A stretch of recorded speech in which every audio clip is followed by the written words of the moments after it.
जय श्री कृष्णा दोस्तों, आपका स्वागत है। आज आप इस वीडियो के माध्यम से घर में पितृदोष के लक्षणों के बारे में जानने वाले हैं। हमारे पूर्वजों के अनुसार पितृदोष की संज्ञा कुछ इस प्रकार दी गई है। ये कहा गया है कि पूर्वज मृत्यु उपरांत पितृ की संज्ञा और हमारे पितृ एवं देवता के बीच की कड़ी है। अगर हमारे पितृ हमसे प्रसन्न रहते हैं तो वो हमारे जीवन में खुशियां भर देते हैं, लेकिन अगर किसी भी कारणवश वो नाराज हो जाते हैं तो व्यक्ति के जीवन में संकट पैदा कर देते हैं। उसी से ही पुत्र या फिर मोक्ष को प्राप्त करते हैं या फिर पृथ्वी लोक पर पुनः जन्म लेते हैं। शास्त्रों के अनुसार ऐसा कहा गया है कि अगर किसी भी परिवार के व्यक्ति का दोबारा जन्म हुआ है तो वो मोक्ष को प्राप्त किया है। इसलिए आज आप इस वीडियो के माध्यम से घर में पितृदोष के लक्षण, पितृदोष से बचने के कुछ ऐसे उपाय जानेंगे जिनका प्रयोग करके आप अपनी कुंडली से पितृदोष को हमेशा के लिए दूर कर सकते हैं। तो चलिए जानते हैं कि पितृदोष क्या है और इसको कैसे दूर किया जा सकता है। अगर आप में से कोई भी व्यक्ति पितृदोष के बारे में संपूर्ण जानकारी चाहता है तो वो इस वीडियो के अंत तक ज़रूर से बने रहे, ताकि उसे पितृदोष के बारे में संपूर्ण जानकारी प्राप्त हो सके। और अगर आप चाहते हैं कि आपकी कुंडली से पितृदोष हमेशा के लिए समाप्त हो जाए और इसके लिए आपको किसी पंडित की आवश्यकता भी ना पड़े, तो इस वीडियो के अंत तक ज़रूर से बने रहें और जानकारी को ठीक से सुने। तो चलिए सबसे पहले जान लेते हैं कि पितृदोष किसे कहते हैं। आज आप जानेंगे कि पितृदोष क्या है और हमारे शास्त्रों के अनुसार ऐसा कहा गया है कि पितृदोष लगना बहुत ही खराब चीज़ है, क्योंकि जिस भी व्यक्ति की कुंडली में पितृदोष लगता है उस व्यक्ति के जीवन में अनेकों परेशानियां उत्पन्न होने लग जाती हैं। शास्त्रों के अनुसार ऐसा कहा गया है कि जब भी किसी व्यक्ति की मृत्यु होती है और मृत्यु के बाद में उस व्यक्ति का विधि विधान पूर्वक अंतिम संस्कार नहीं किया जाता है तो उसके परिवार वालों के ऊपर पितृदोष लग जाता है। क्योंकि जिस भी व्यक्ति की मृत्यु होती है और अगर उसका विधि विधान पूर्वक अंतिम संस्कार नहीं किया जाता है तो उस व्यक्ति की आत्मा इधर उधर भटकती रहती है और वह अपने घर के लोगों से मोक्ष की प्राप्ति के लिए प्रार्थना करती है। उनकी भटकती हुई आत्मा संतान से अनेकों प्रकार की आशाएं रखती है। अगर उनकी संतान में से कोई भी व्यक्ति उनकी आशा को पूर्ण कर देता है तो वो उन्हें आशीर्वाद भी देते हैं और कुंडली में लगे पितृदोष को दूर भी कर देते हैं। शास्त्रों के अनुसार ऐसा कहा गया है कि अगर किसी व्यक्ति की कुंडली में पितृदोष लगा हो तो उसे अनेकों प्रकार की समस्याओं का सामना करना पड़ता है। चलिए सबसे पहले जान लेते हैं पितृदोष निवारण का मंत्र क्या है। इस मंत्र का आपको जाप जरूर से करना है। ये मंत्र है ओम पितृदेवताय नमः, ओम पितृगणाय विघ्नाय जगत धारिणे धीमहि तन्नो प्रचोदयात्। ये मंत्र आपको स्क्रीन पर भी दिखाई दे रहा होगा। इसका उच्चारण आपको ठीक तरीके से ही करना है।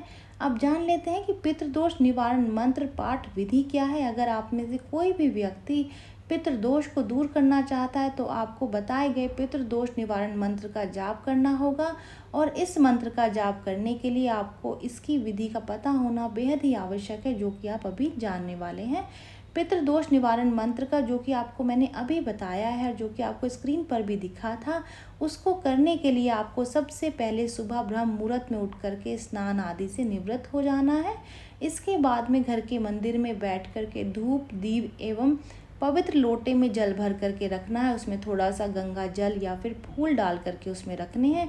इसके पश्चात गायत्री मंत्र का 108 बार जाप करना है। मेरे द्वारा बताए गए पितृदोष निवारण मंत्र का जाप आपको 108 बार करना है और अपने पितरों का भी स्मरण करना है। अगर आप इस प्रकार से अपने पितरों की शांति करवाते हैं तो उनका आशीर्वाद आपके ऊपर और आपके परिवार के ऊपर हमेशा ही बना रहेगा।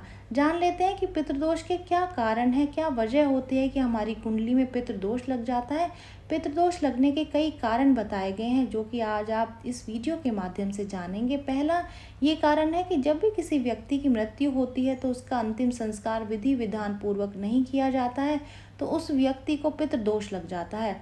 अगर आप में से कोई भी व्यक्ति पीपल, नीम या फिर बरगद के पेड़ को कटवाता है तो उस व्यक्ति को भी पितृदोष लग जाता है। अक्सर आपने देखा होगा कि घर के किसी भी दीवार या फिर छत पर भी ये पेड़ पौधे उग जाते हैं और हम उन्हें काट देते हैं। ये बिल्कुल भी ठीक नहीं है।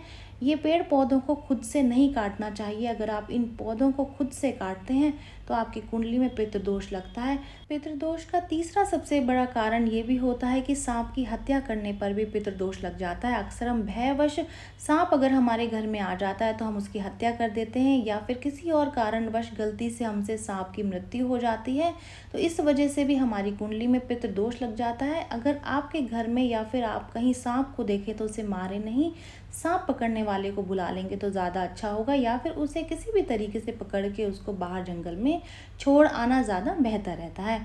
चौथा कारण ये है कि अगर आप में से कोई भी व्यक्ति धर्म से जुड़े हुए कार्य नहीं करता है या फिर उनका आचरण नहीं करता है तो भी पितृदोष लग जाता है। पांचवी वजह है, अगर आप में से कोई भी व्यक्ति अपने पितरों का अपमान करता है तो भी पितृदोष लग जाता है। तो ये 5 ऐसे कारण हैं जिनकी वजह से पितृदोष हमारे जीवन में लग जाता है। अब जान लेते हैं कि कैसे पहचानें कि पितृदोष ही वजह है जो परेशानियां हमारे घर में चल रही है, क्या उसके लक्षण हैं।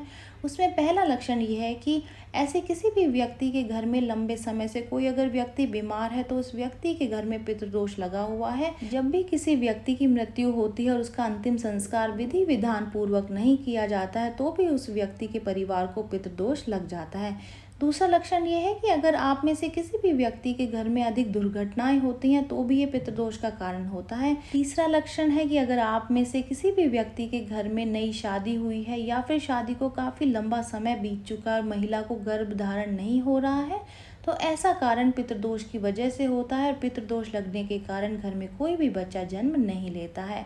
अगर आप में से किसी भी व्यक्ति के घर में कोई व्यक्ति शराब, दारू, गांजा आदि बुरी चीज़ों का सेवन करता है तो उस व्यक्ति के घर में पितृदोष लगा हुआ है।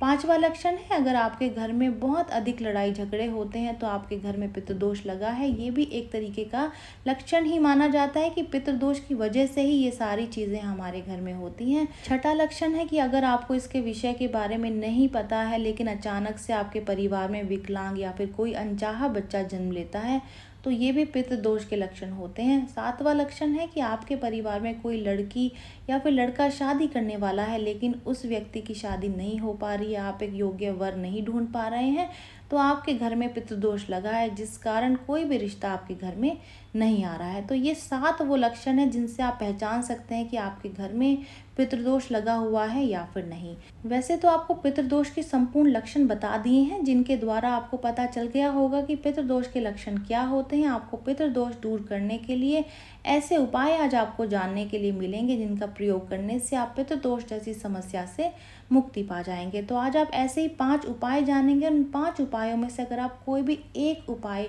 ठीक तरीके से कर लेते हैं तो आपको हमेशा के लिए पितृदोष से मुक्ति मिल जाएगी। तो चलिए सबसे पहला उपाय जान लेते हैं। पितृदोष को दूर करने के लिए ये बहुत ही आसान उपाय है और इस उपाय को करने के लिए आपको किन चीज़ों की आवश्यकता पड़ेगी ये जान लेते हैं। इसके लिए सिर्फ आपको 2 ही चीज़ें चाहिए होंगी, एक केसर और 1 लोटा जल। इस उपाय को करने के लिए आपको सबसे पहले पीपल या फिर बरगद के पेड़ के नीचे जाना है। उसके पश्चात उसमें 1 लोटा जल अर्पित करना है और उस पेड़ को केसर का तिलक लगाना है। क्या आप जानते हैं कि पीपल के पेड़ या फिर बरगद के पेड़ में किस देवता का वास होता है?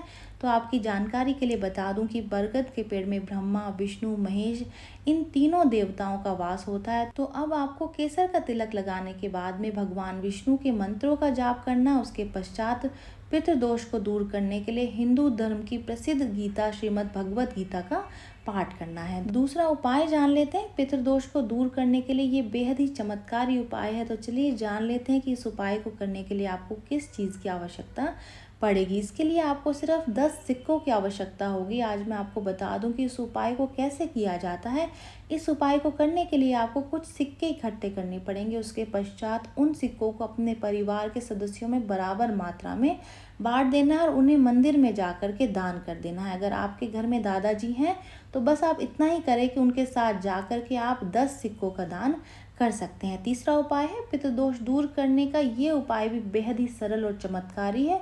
इस उपाय को करने के लिए आपको सिर्फ अपने पितरों की फोटो की आवश्यकता है। तो सबसे पहले आपको अपने पितरों की फोटो को दक्षिण दिशा की ओर रखना है और प्रतिदिन उनकी फोटो पर माला चढ़ाना है। ऐसा करने से भी पितृदोष आपकी कुंडली से, आपके जीवन से हमेशा के लिए दूर हो जाएगा। चौथा उपाय जान लेते हैं। पितृदोष पितरों की आत्मा शांति ना करने पर लगता है। अगर आप इस पितृदोष को अपनी कुंडली से निकाल करके बाहर करना चाहते हैं तो इसके लिए आपको एक उपाय करने की आवश्यकता है। जैसे कि सबसे पहले आपको पीपल के वृक्ष के नीचे जाना है।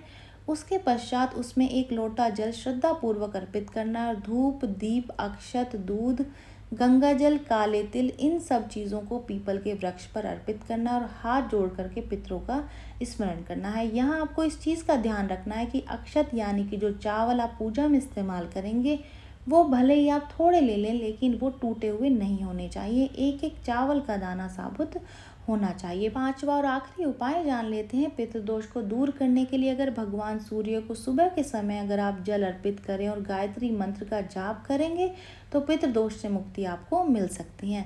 जान लेते हैं कि पितरों के लिए कौन सा दीपक जलाना चाहिए। शास्त्रों के अनुसार हमारे हिंदू धर्म में ऐसा कहा गया है कि पितरों की शांति के लिए हमें घी का दीपक जलाना चाहिए। शायद आप लोगों ने दिवाली के दिन पितरों के लिए घी का दीपक ज़रूर से जलाया होगा। अगर आपने नहीं जलाया है तो दिवाली के दिन ज़रूर से जला लीजिएगा।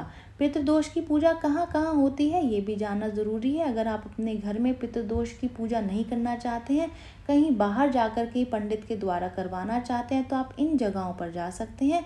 वैसे तो पूरे भारत में पितृदोष की पूजा होती है, लेकिन खास करके पितृदोष निवारण के लिए त्र्यंबकेश्वर में इसकी खास पूजा की जाती है। ये जानकारी यहीं तक ही। उम्मीद है दी गई जानकारी आपके काम आएगी और आप इसका लाभ उठाएंगे। जो लोग वीडियो देख रहे हैं वीडियो को लाइक कर दीजिए, चैनल को सब्सक्राइब कर दें, नोटिफिकेशन बेल को दबाना बिल्कुल भी ना भूलें, क्योंकि यहाँ पर इस तरीके की महत्वपूर्ण जानकारियाँ मिलती रहती हैं। तो चलिए मिलते हैं नई वीडियो में नई जानकारी के साथ। जय श्री कृष्णा, जय श्रीमन नारायण दोस्तों।